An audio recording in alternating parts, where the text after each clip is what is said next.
I'm Paul Levinson, and welcome to Light On, Light Through, episode 238, my review of Munich, The Edge of War. And I guess this was a perfect night to watch Munich, The Edge of War on Netflix. Let's see, Russia, in our reality, is on the verge of invading Ukraine. I mean, that's serious business.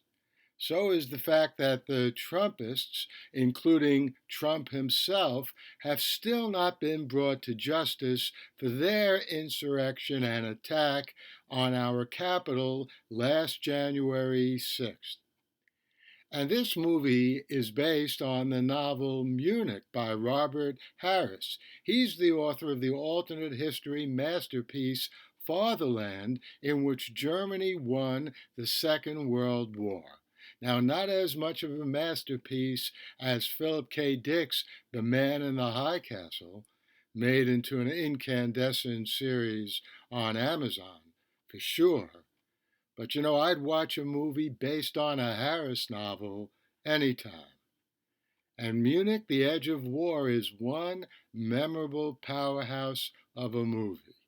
As Neville Chamberlain goes to Munich to sign a deal with Hitler, which gave Germany a piece of Czechoslovakia, which, as we learned in school, led to Chamberlain proclaiming, quote, peace in our time, unquote, and Hitler to start gobbling up the rest of Europe less than a year later.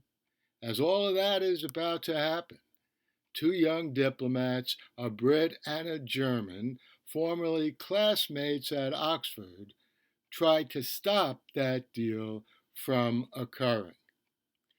Their failure, of course, is a fact of history. Their existence, I assume, is not a fact of history.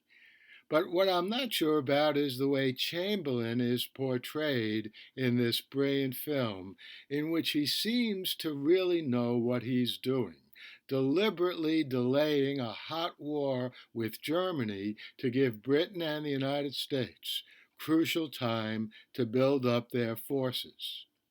I guess that's what we get for watching a movie based on a novel by an author who is so deft at writing alternate histories. But the movie, as I just said, is brilliant and eminently worth seeing. Historical dramas can be powerful and even suspenseful, even if we know the ending.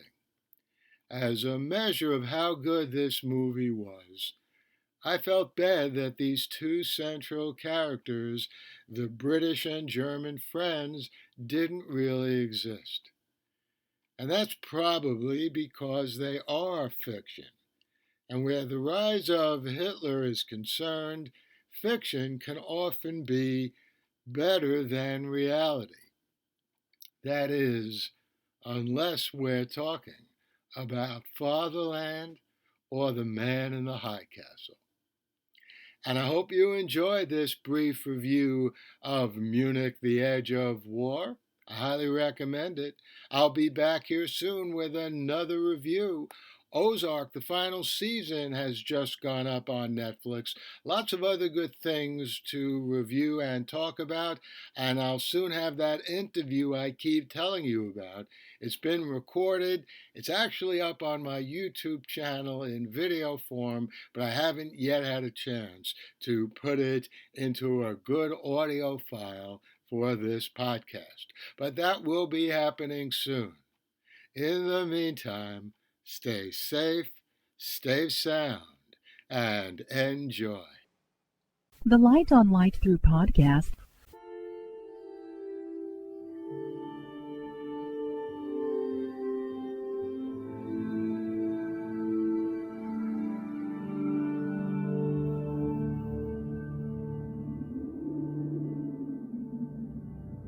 Athens, 2042 AD.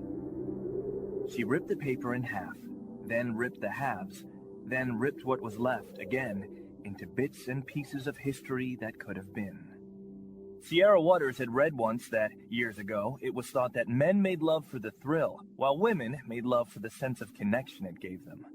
Curled Up with a Good Book says, Sierra Waters is sexy as hell. You can find out more about The Plot to Save Socrates by Paul Levinson at theplottosavesocrates.com.